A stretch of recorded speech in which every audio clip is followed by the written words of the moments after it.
Yes, good morning, boys and girls. It's story time. Story time, story time. Tell your friends it's story time. Story time, story time. Bring your friends along. Story time, story time. Tell your friends it's story time. Story time, story time. Bring your friends along.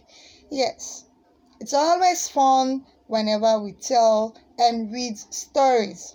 So today we'll be reading the story titled Four and Feathers. I remember last time in our science discovery, we talked about fur and feathers. These are the covering on animal skin. Some animals are covered with fur, some animals are covered with feathers. Give me an example of animals covered with fur. Lion, goat, zebra, dog, cat. Very good. Now give me examples of animals covered with feathers. Chicken, ducks, birds, ostrich. Yes, very good. You remember that. Alright, so today, like I said before, the title of our story is Fur and Feathers. What can you see in the picture here? Okay, this is an ostrich with two chicks. Okay? Alright, so what do you think the story is all about? Okay, the story is all about an ostrich, right? It's covered. Which animal do you think will be in this story that is covered with fur? Let's wait. We'll find out in the story. This story is adapted by Ellen L. Lindy from The Story of the Ostrich Chicks, from the book The Maasai, Their Language and Folklore. The pride and joy of Mama Ostrich were two baby chicks hatched from our very own eggs. One day, when Mama Ostrich came back home from getting food for her two dead chicks, she looked and looked, but she could not find her chicks anywhere. Then, oh my! What did she see but lion tracks on the ground? And right next to those tracks were her two-footed chicks' tracks. So with fear, Mama Ostrich knew that she must find her babies, and so she followed the lion tracks. The tracks led into the woods and ended up at a cave. Mama Ostrich stepped up to the opening of the cave and looked in. There were her own dear chicks in the arms of Mama Lion. "What are you doing with my chicks?" cried Mama Ostrich. "Get them back to me at once!" "What do you mean, your chicks?" Mama Lion rose her head and growled. "These are my cubs. That is plain to see." "It's not at all plain to see," said Mama Ostrich. "Those are chicks, ostrich chicks, and I'm an ostrich, and you are a lion." "Is that so?" Mama Lion said with a snarl. "Then you will have no problem finding any other animal who agrees with you. I dare you. Find any animal at all that will look me in the eye and tell me that these are not my cubs. Do that, and I'll give them back to you." Mama Lion raised her big lion head, and roared a wild roar.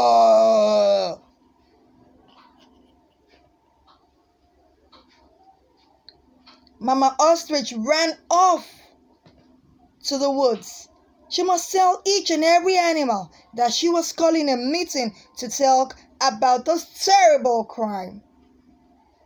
When she came to the home of the mongoose and told him a sad story, Mongoose thought and thought. Then he had an idea.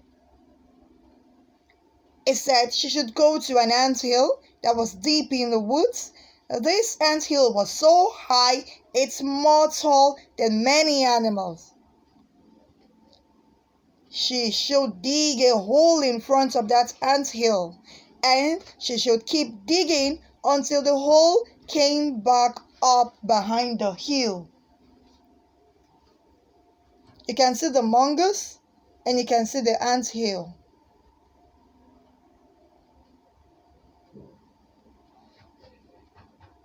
That was a very odd thing to do. Why? Said Mama Ostrich. I'm very busy. Listen, said Mongoose. It said the hole must come up behind the anthill where no one could see it.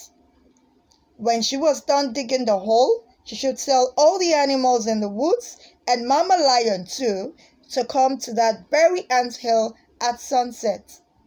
And so Mama Ostrich went to the anthill and dug the hole. She went about to tell all the animals to meet her there at sunset that very night.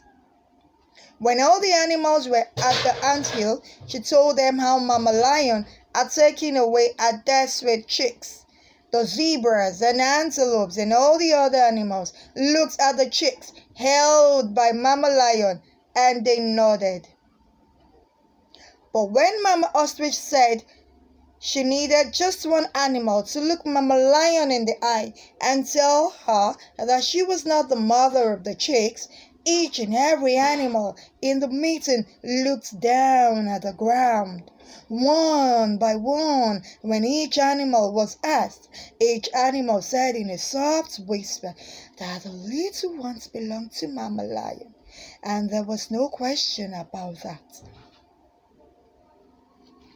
When it came to Mongoose, he cried out, "Have you ever seen a mama with babies that had feathers? Think of what you're saying. Mama Lion has 4. The chicks have feathers that belong to the ostrich."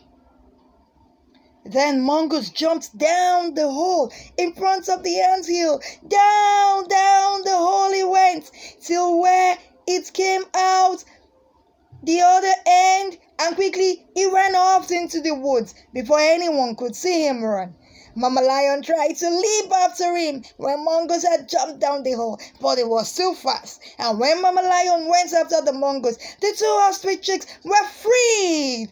Of course, they ran right into their mother's open wings. Not knowing about the hole behind the anthill, Mama Lion paced and paced by the anthill hole. The other animals at the meeting very slowly and with care stepped away one by one. When Mama Lion was left waiting at the front of the anthill for a very, very long time, you can see the chicks and the ostrich. They're very happy to be together again. The end. Wasn't that fun? Alright, there's some questions here. Question 1. Why was the lion so sure she could convince the animals that the chicks were ours? Okay, what do you think the answer is? Okay, the lion is assumed to be the king of the animals, the king of the jungle. So, she was so convinced that every other animal was scared of her and no one would look at her and tell her that the chicks were not hers. Question 2. What made the mongoose special? Yes, the mongoose told the truth.